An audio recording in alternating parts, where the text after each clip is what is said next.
ومن احسن قولا ممن دعا الى الله وعمل صالحا وقال انني من المسلمين۔ آج کے خطبہ جمعہ میں جس موضوع پر روشنی ڈالنے کی کوشش کی جائے گی موضوع ہے جنت اور جہنم کا وجود اور اس کے تعلق سے عقل پرستی۔ موضوع بڑا حساس ہے اور وقت کی اہم ضرورت ہے، کیونکہ آج دشمنان اسلام ہر طرف منہ کھول کر کے اسلام کو نگلنے کے لیے بیٹھے ہوئے ہیں۔ طرح طرح کے شک و شبہات جو ہے اسلام کے تعلق سے پھیلائے جا رہے ہیں۔ آج کے خطبہ جمعہ میں کچھ تمہیدی باتیں ہوں گی جنت اور جہنم کے حوالے سے، خصوصاً اور عموماً شریعت کے تمام مسائل کے تعلق سے جو عقل پرستی ہے اس کے تعلق سے کچھ باتیں آپ کے سامنے رکھنے کی کوشش کی جائے گی۔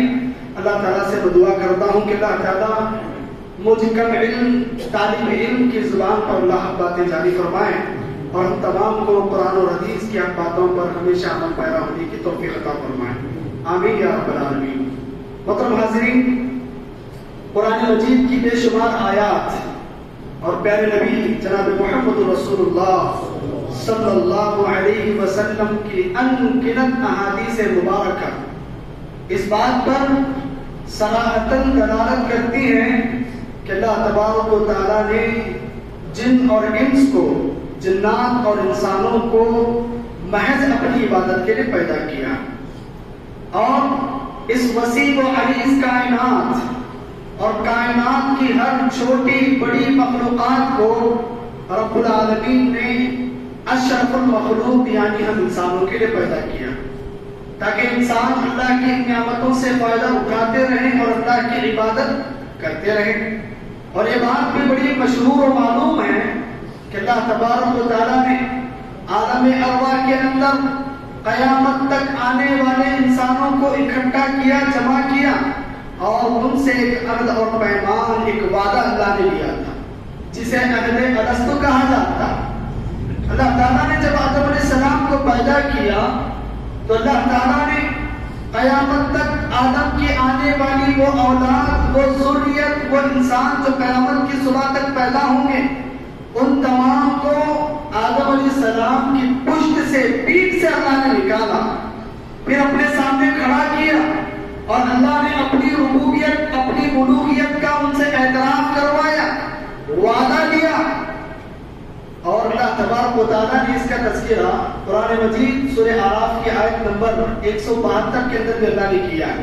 اللہ رب العالمین نے فرمایا وَإِذَا أَخَذَ رَبُّكَ مِن بَنِي آدَمَ مِن ظُهُورِهِمْ، اے میرے نبی صلی اللہ علیہ وسلم اس لمحے اور اس گھڑی کو یاد کیجئے جب اللہ تعالیٰ نے آدم کی پشت اور پیٹھ سے اس کی قیامت تک آنے والی اولاد کو نکالا، وَأَشْهَدَهُمْ عَلَىٰ أَنفُسِهِمْ، اور خود ان کو ان کے جانوں پر، ان کے نفس پر گواہ بنا کر پوچھا أَلَسْتُ بِرَبِّكُمْ، کیا میں تمہارا رب نہیں ہوں؟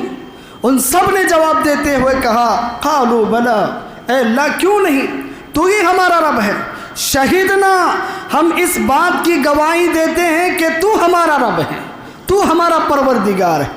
عالم ارواح کے اس میدان میں میں بھی موجود تھا، آپ بھی موجود تھے، آدم علیہ السلام سے لے کر قیامت تک پیدا ہونے والا ہر انسان موجود تھا۔ ہم سب نے ایک آواز ہو کر کے اس بات کا اعتراف کیا ہے، اے اللہ ہم گواہی دیتے ہیں کہ تو ہی ہمارا پروردگار ہے۔ اللہ نے فرمایا اللہ نے اس لیے ایسا کیا ان تقولوا یوم القیامت انا کنا عن ھذا غافلین، اللہ نے اس لیے ایسا کیا کہ میرے بندوں کہیں قیامت کے دن تم یہ نہ کہنے لگ جاؤ، یہ بہانے نہ مارنے لگ جاؤ کہ اللہ ہمیں اس چیز کی خبر ہی نہیں تھی۔ اس لیے اللہ نے ہر انسان سے وعدہ لیا کہ ہم اللہ ہی کی عبادت کریں گے۔ حضرات، اب عالم ارواح کے اس وعدے اور عہد و پیمان کے بعد شریعت کے پابند اور مکلف بننے کے لیے کوئی اور دوسری دلیل کی ضرورت نہیں تھی۔ عالم ارواح کا عہد و پیمان ہمارے لیے کافی تھا کہ ہم اللہ کی عبادت کریں، شریعت کے مکلف بن جائیں، لیکن پھر بھی اللہ تبارک و تعالیٰ نے اپنے فضل و کرم سے عالم ارواح میں کیے ہوئے اس وعدے کو یاد دلانے کے لیے اللہ نے بہت سارے انبیاء اکرام کو مبعوث فرمایا، بہت ساری کتابیں نازل فرمائیں۔ اب عدل و انصاف کا یہ تقاضا تھا کہ عالم ارواح میں جب عہد و پیمان بھی ہو چکا، اس عہد و پیمان کو یاد دلانے کے لیے انبیاء کرام کی بعثت، قرآن کتابوں کا نزول ہونا، یہ ساری چیزیں ہو چکی، تو اب ضرورت تھی یا باری تھی کہ کوئی ایسا دن مقرر کیا جائے جس میں بندوں سے ان کی زندگی کے متعلق حساب و کتاب لیا جائے، ان کے اچھے کاموں کی جزا دی جائے، برے کاموں کی سزا دی جائے۔ تو اللہ تبارک و تعالیٰ نے حساب و کتاب کے لیے قیامت کا دن مقرر کیا۔ اس دن سارے انسان میدان محشر میں جمع ہوں گے، اپنی زندگی کا حساب و کتاب دیں گے۔ اس دن میزان عمل قائم ہوگا، نیکیوں اور گناہوں کو تولے جانے والی ترازو قائم ہوگی، نیکیوں اور گناہوں کو تولا جائے گا۔ جس نے دنیا کے اندر اللہ کی مرضیات کے مطابق، اللہ کی خواہش کے مطابق، اللہ کے فرامین کے مطابق دنیا میں زندگی گزاری ہوگی، اپنے آپ کو نفس اور شیطان کی پیروی سے بچا چکا ہوگا، اللہ تبارک و تعالیٰ اسے ایسے گھر میں داخل کرے گا جو گھر ہر قسم کی نعمتوں سے آراستہ ہوگا، جو گھر ہر قسم کی زیب و زینت اور ہر قسم کے عیش والے سامان سے مزین ہوگا، جس گھر کا بنیادی نام اللہ تبارک و تعالیٰ نے جنت رکھا ہے۔ اور جو لوگ دنیا کے اندر اللہ کی مرضیات کے مطابق نہیں بلکہ اپنے دل کی مرضی، اپنے نفس کی پیروی، شیطان کی پیروی کرتے ہوئے اس دنیا میں انہوں نے زندگی گزاری ہوگی، کفر میں، شرک میں، اللہ سے بغاوت میں انہوں نے دنیا کے اندر زندگی گزاری ہوگی، اللہ تعالیٰ نے ان کے لیے بھی ایک دردناک، ایک خوفناک، ایک وحشتناک تکلیفوں اور اذیتوں سے بھرا ہوا گھر بنا کر کے رکھا ہے، اور اس گھر کو جہنم کہا جاتا۔ محترم حاضرین، ہمارا یہ ایمان ہے، ہمارا یہ عقیدہ ہے کہ جنت اور جہنم یہ برحق ہیں، کیونکہ قرآن مجید کی بے شمار آیات، پیارے نبی صلی اللہ علیہ وسلم کی بے شمار احادیث اس پر دلالت کرتی ہیں۔ لیکن آج بہت سارے لوگ آپ کو ایسے ملیں گے، جو لوگ بعض تو ایسے ہیں جو محض غفلت اور سستی، لاپرواہی کی وجہ سے جنت اور جہنم کا انکار کر دیتے ہیں، تو بعض لوگ ایسے ہیں جن کے ذہن و دماغ میں باطل افکار و نظریات بھرے ہوئے ہیں، جو جدید سائنس اور ٹیکنالوجی سے اس قدر متاثر ہیں کہ جنت اور جہنم کا فلسفہ ان کے عقل میں نہ آنے کی وجہ سے وہ جنت اور جہنم کا، عذاب قبر کا، میدان محشر کا اور فرشتوں کا، جنات کا، بہت ساری چیزوں کا انکار کر دیتے ہیں۔ میرے بھائیوں، یاد رکھیے مذہب اسلام کی بنیاد صرف اور صرف کتاب اللہ اور سنت رسول اللہ صلی اللہ علیہ وسلم پر ہے۔ مذہب اسلام کی بنیاد اللہ کا قرآن ہے، نبی کائنات صلی اللہ علیہ وسلم کا فرمان ہے۔ جس کسی شخص نے قرآن اور حدیث کی اتباع کی، پیروی کی، اپنی سوچ کو، اپنی خواہشات کو، اپنی عقل کو، اپنے منہج کو قرآن و حدیث کی اتباع میں لگا دیا، قرآن و حدیث کی پیروی میں لگا دیا، وہ شخص کامیاب ہو گیا۔ اور جس نے قرآن و حدیث سے روگردانی کی، اللہ کے فرمان، رسول اللہ صلی اللہ علیہ وسلم کے فرمان سے روگردانی کی اور قرآن و حدیث کے مقابلے میں اپنے عقل کے گھوڑے دوڑائے، ایسا شخص ناکام ہو گیا۔ تاریخ میں ہم اٹھا کر کے دے سکتے ہیں، پچھلی قوموں میں کفار و مشرکین کی گمراہیوں میں ایک بڑی گمراہی یہ تھی کہ وہ لوگ شریعت کے احکام کو، رب کے فرمان کو، انبیاء کرام کی دعوت کو اپنی عقل کی ترازو میں تولنے کی کوشش کرتے، اور جو باتیں ان کی عقل میں نہ اترتی ان باتوں کا وہ انکار کر دیتے تھے۔ مثال کے طور پر گزشتہ قوموں میں کفار و مشرکین نے موت کے بعد دوبارہ زندہ ہونے کو عقلی طور پر محال سمجھا، مشکل سمجھا، ناممکن سمجھا، تو ان لوگوں نے مرنے کے بعد دوبارہ اٹھائے جانے کا انکار کر دیا۔ قرآن مجید کے اندر بے شمار آیات آپ کو ملیں گے۔ ایک مقام پر اللہ رب العالمین نے فرمایا اَإِذَا مِتْنَا وَكُنَّا تُرَابًا ذَلِكَ رَجْعٌ بَعِيدٌ۔ کفار کہا کرتے تھے کہ جب ہم مر جائیں گے، گل سڑ کر کے مٹی ہو جائیں گے، تو دوبارہ کیسے اٹھا جائیں گے؟ تو ناممکن ہے، انہوں نے انکار کر دیا۔ اور ایک مقام پر فرمایا اَيَعِدُكُمْ أَنَّكُمْ إِذَا مِتْتُمْ وَكُنْتُمْ تُرَابًا وَعِظَامًا أَنَّكُمْ مُخْرَجُونَ هَيْهَاتَ هَيْهَاتَ لِمَا تُوعَدُونَ۔ فرمایا نبی صلی اللہ علیہ وسلم کے تعلق سے لوگ کہا کرتے تھے کہ کیا یہ نبی تمہیں اس بات سے ڈراتا ہے کہ تم جب مر جاؤ گے، گل سڑ کر کے مٹی ہو جاؤ گے اور تمہارے ہڈیوں کا صرف ڈھانچہ رہ جائے گا تو تم دوبارہ اٹھائے جاؤ گے؟ یہ بات بتا کر کے یہ نبی تمہیں ڈراتا ہے، اپنے رب کی طرف بلاتا ہے۔ فرمایا ہیہات ہیہات لما توعدون، کہا یہ تو بہت دور کی بات ہے، ایسا ہو ہی نہیں سکتا۔ مرنے کے بعد گل سڑ کر کے انسان مٹی بن جائے اور اس کی ہڈیوں کا ڈھانچہ رہ جائے، دوبارہ اللہ اسے کیسے اٹھائے گا؟ تو کفار نے شریعت کے مقابلے میں، اللہ کے حکم کے مقابلے میں اپنی عقل کو چلایا، گمراہ ہو گئے۔ میرے بھائیوں یاد رکھیے، شریعت کے مقابلے میں عقل کی پرستی کرنا، عقل کی پیروی کرنا، یہ اتنا سنگین جرم ہے میرے بھائیوں۔ کئی سارے لوگ اس کی وجہ سے گمراہ ہو چکے ہیں اور کئی سارے گمراہ فرقے وجود میں آئے۔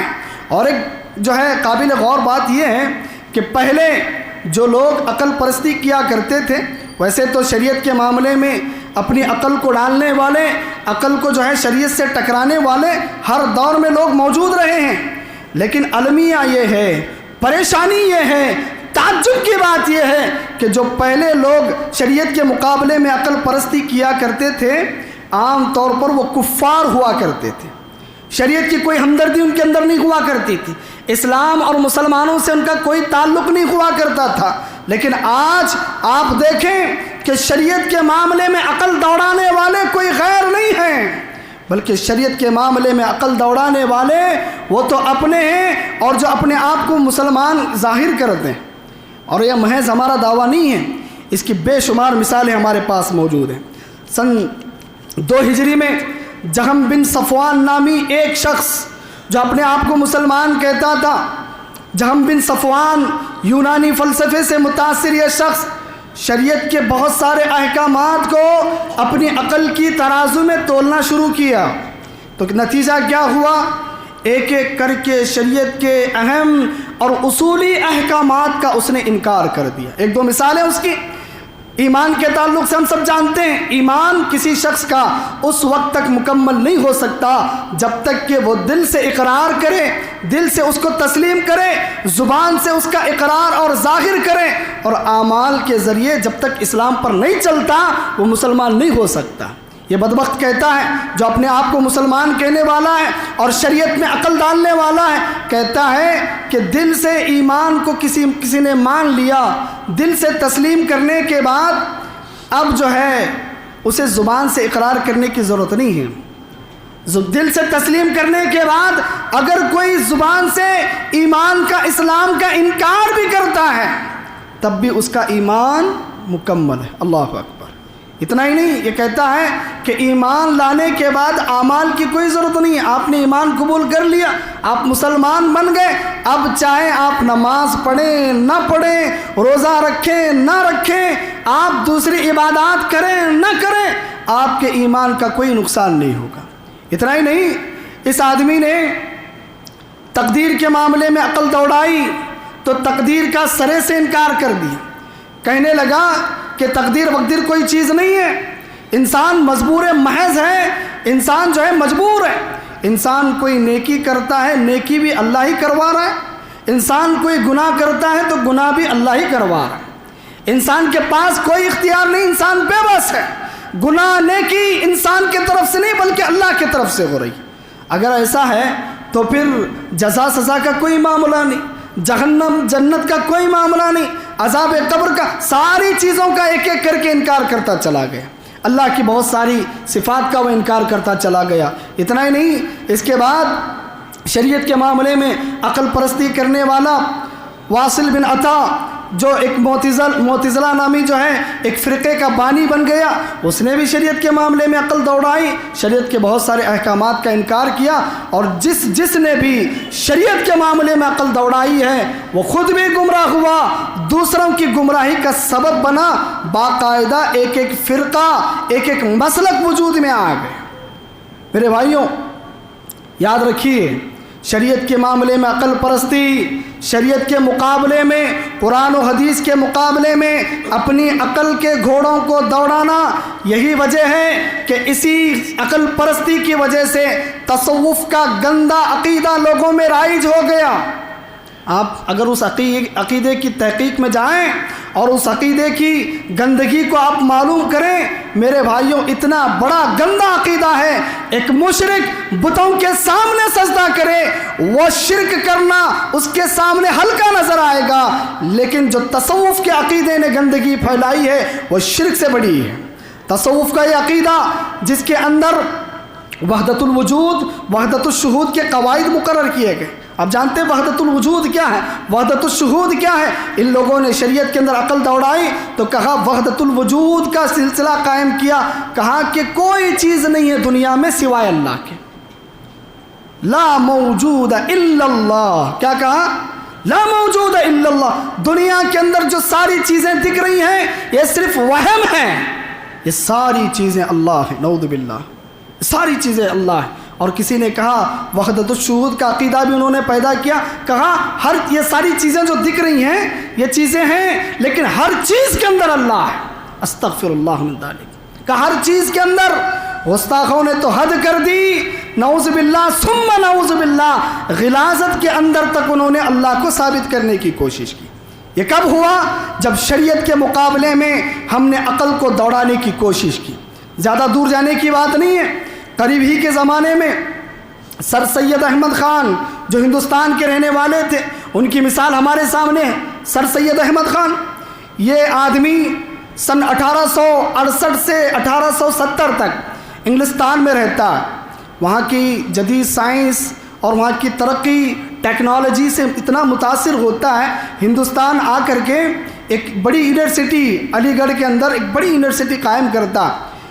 مغرب کی سائنسی ترقی اور جدید ٹیکنالوجی سے متاثر یہ آدمی قرآن کی تفسیر لکھنے کے لیے بیٹھا۔ اب قرآن کی تفسیر لکھنے کے لیے بیٹھا، عقل کی روشنی میں قرآن کی تفسیر کر رہا ہے، تو شریعت کا پورا نقشہ ہی بدلنے کی کوشش کی۔ کیا کیا؟ انبیاء اکرام کے ایک ایک معجزات کو لیتا گیا، اپنی عقل کے ترازو میں تولتا گیا، ایک ایک کر کے انبیاء اکرام کے معجزات کا انکار کرتا چلا گیا۔ حضرت موسیٰ علیہ السلام کے جلیل القدر نبی حضرت موسیٰ علیہ السلام، ان کے بڑے بڑے معجزات کا اس نے انکار کیا۔ حضرت موسیٰ علیہ السلام کے عصا کا وہ جو معجزہ تھا اس کے تعلق سے کہتا ہے کہ جب فرعون نے جادوگروں کو جمع کیا حضرت موسیٰ سے مقابلہ کرنے کے لیے، موسیٰ علیہ السلام نے اپنا عصا ڈالا، قرآن کہتا ہے کہ وہ عصا اژدھا بن گیا۔ یہ بدبخت کہتا ہے کہ وہ عصا اژدھا نہیں بنا بلکہ وہ لکڑی ہی رہی۔ حضرت موسیٰ علیہ السلام کو ایسا خیال ہوا کہ وہ عصا جو ہے سانپ بن گیا۔ قرآن کہتا ہے کہ وہ عصا جو ہے اژدھا بن گیا۔ اسی طرح حضرت موسیٰ علیہ السلام بنی اسرائیل کو لے کر کے نکلے، فرعون اس کا لشکر جو ہے موسیٰ علیہ السلام کے پیچھے دریا پر پہنچے، اللہ نے حکم دیا، آپ نے عصا پانی پر مارا، قرآن کہتا ہے راستے کھل گئے، لیکن یہ کہتا ہے نہیں، راستہ نہیں بنا، بلکہ وہ ٹھنڈی کا موسم تھا، برف باری ہو رہی تھی، پورا دریا جو ہے جم کر کے برف ہو چکا تھا۔ موسیٰ علیہ السلام اپنا عصا برف پر مارتے، جو برف ٹھوس لگتا، جس پر چلنے کے قابل ہوتا، اس پر چلتے چلتے آپ نے دریا پار کیا۔ استغفر اللہ۔ پیارے نبی صلی اللہ علیہ وسلم کا ایک زندہ اور جاوید معجزہ، معراج کا واقعہ۔ پیارے نبی صلی اللہ علیہ وسلم کے تعلق سے، معراج کے واقعے کے تعلق سے ہمارا ایمان اور عقیدہ ہے کہ اللہ تعالیٰ نے حالت بیداری میں روح اور جسم کے ساتھ اللہ نے اللہ کے نبی صلی اللہ علیہ وسلم کو معراج کرائی ہے۔ جنت کی سیر کرائی، جہنم کا دیدار کرایا، لیکن یہ شخص کہتا ہے کہ اللہ کے نبی صلی اللہ علیہ وسلم کو معراج جسم کے ساتھ، روح کے ساتھ، حالت بیداری میں نہیں کرائی گئی، بلکہ اللہ کے نبی صلی اللہ علیہ وسلم کو ایک خواب گرا، وہ خواب کے ذریعے معراج کا واقعہ پیش آیا۔ اتنا ہی نہیں میرے بھائیوں، بہت ساری خرافات، فرشتوں کا اس نے انکار کر دیا، جنات کا اس نے انکار کر دیا، عذاب قبر کا اس نے انکار کیا، محض عقل پرستی کی وجہ سے، شریعت کے مقابلے میں عقل لوڑانے کی وجہ سے، شریعت کے بالکل بنیادی احکامات کا اس نے انکار کیا۔ صرف خود گمراہ نہیں ہوا بلکہ اپنے پیچھے ایک بڑی جماعت کو گمراہ کر دیا، جس کی سوچ رکھنے والے آج بھی ہمارے ارد گرد گھومتے پھرتے ہیں۔ تو شریعت کے مقابلے میں عقل دوڑانا۔ اور ایک بات میں آپ کو بتاؤں، شریعت کے بہت سارے احکامات، چاہے جنت کی تفصیلات ہو، جہنم کے صفات ہو، ہم یہ نہیں کہتے، ہم اس بات کا انکار نہیں کرتے کہ جنت کی تفصیلات، جہنم کی تفصیلات، عذاب قبر ہے، میدان محشر ہے، یہ ساری جو تفصیلات ہیں یہ وقتی طور پر یہ عقل میں آنے والی چیزیں نہیں ہیں۔ بظاہر یہ چیزیں عقل میں آنے والی نہیں ہیں۔ میں کہوں کہ ایک درخت جنت میں اتنا بڑا ہے کہ اس کے سائے میں ایک جوان آدمی، ایک جوان گھوڑے پر بیٹھ کر کے اس کے سائے میں دوڑتا رہے، گھوڑا بھی بوڑھا ہو جائے گا، وہ جوان آدمی بھی بوڑھا ہو جائے گا، اس کا سایہ ختم نہیں ہوگا۔ یہ قرآن اور حدیث کہتا ہے، لیکن ہماری عقل تھوڑی دیر کے لیے اس کو تسلیم نہیں کرتی۔ اتنا بڑا درخت ہو سکتا، جنت کی حور اتنی خوبصورت، کوئی چیز کھاتی ہے تو وہ چیز اس کی حلق سے ہوتے ہوئے اس کے پیٹ میں جاتی ہوئی نظر آئے گی۔ انسان کی عقل تھوڑی دیر کے لیے حیران ہو جاتی، کیا واقعی اتنی بھی کوئی خوبصورت ہو سکتا ہے؟ میرے بھائیوں، ہم مانتے ہیں بظاہر یہ چیزیں عقل میں جانے والی نہیں ہیں، لیکن ایک سوال ہے، اگر اس سوال کو اور اس کے جواب کو ہم سمجھ گئے تو خود بخود شریعت کی تمام احکامات پر ہمارا ایمان اور یقین بیٹھ جائے گا۔ سوال کیا ہے؟ سوال یہ ہے کہ کیا کسی چیز کا عقل میں نہ آنا، سمجھ میں نہ آنا، اس کے انکار کرنے کے لیے کافی ہے؟ کوئی چیز آپ کی سمجھ میں نہیں آ رہی، آپ کی عقل میں داخل نہیں ہو رہی، تو کیا اس بات کی دلیل ہے کہ آپ اس چیز کا انکار کر دیں گے؟ بڑا اہم سوال ہے۔ تو آئیے سائنس اور عقل کی روشنی میں اس کا جواب ہم ڈھونڈتے ہیں۔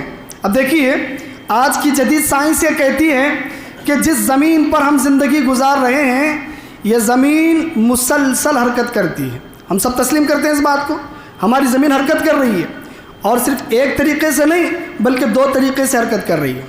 ایک تو اپنے محور پر گھوم رہی ہے، اپنے محور پر جو گھوم رہی ہے اس کی رفتار ایک تحقیق کے مطابق بتایا گیا ایک گھنٹے کے اندر 1700 کلومیٹر پرتی گھنٹہ کی رفتار میں ہماری زمین اپنے محور پر گھوم رہی ہے، اور اس کے علاوہ ہماری زمین سورج کے اطراف بھی گھوم رہی ہے۔ اب کیا ہماری عقل اس بات کو تسلیم کرتی ہے؟ ہم کہیں گے، عقل کہتی ہے کہ اگر زمین حرکت کرتی ہوتی، معمولی ہلکا سا جھٹکا، 1 سیکنڈ 2 سیکنڈ، زیادہ سے زیادہ دنیا کا سب سے بڑا جھٹکا بتایا گیا 7 یا 8 سیکنڈ کا جھٹکا آیا ہے حرکت جو زمین کی ہے، ایک ہلکا سا معمولی کچھ سیکنڈ کا جھٹکا بڑے سے بڑا زلزلہ برپا کر دیتا ہے۔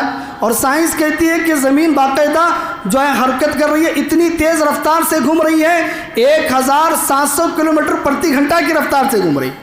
نہ ہماری آنکھیں ہم چیزوں کو دیکھ رہے ہیں، حرکت کرتا ہوا نظر آ رہا ہے، نہ ہماری عقل تسلیم کرتی ہے، لیکن اس کے باوجود بھی ہم تسلیم کرتے ہیں، مانتے ہیں۔ کیوں؟ سائنسدانوں نے بتایا ہے، سائنسدانوں کی تحقیق ہے، مانتے ہیں۔ میرے بھائیوں، سورج کو ہم روزانہ دیکھتے ہیں، آپ جانتے ہیں سورج اپنی جگہ پر ٹھہرا ہوا ہے اور اپنے محور پر گھوم رہا ہے، لیکن ہمارا مشاہدہ کیا بتاتا ہے؟ روزانہ سورج مشرق سے نکلتا ہے، مغرب میں ڈوبتا ہے۔ عقل تسلیم نہیں کرتی کہ سورج اپنی جگہ پر کھڑا ہوا۔ آج سورج ہم دیکھتے ہیں بالکل ایک چھوٹا سا ایک گول گیند ہمیں نظر آتا ہے، بالکل چھوٹا نظر آتا ہے۔ آپ جانتے ہیں ہماری زمین سے سورج کتنا بڑا ہے؟ 3,37,000 گنا بڑا ہے۔ کتنا؟ 3,37,000 گنا۔ یہ کون کہتے ہیں؟ سائنسدان کہتے ہیں۔ ہمارا مشاہدہ تسلیم نہیں کرتا، ہماری عقل نہیں مانتی، پھر بھی ہم تسلیم کرتے ہیں کیونکہ سائنسدانوں نے بتایا۔ اتنا ہی نہیں، یہ جو سورج ہم دیکھتے ہیں روزانہ، جس کی روشنی میں ہم کام کاج کرتے ہیں، آپ جانتے ہیں ہماری زمین سے کتنا دور ہے؟ 9 کروڑ 38 لاکھ میل دور ہے۔ کتنا؟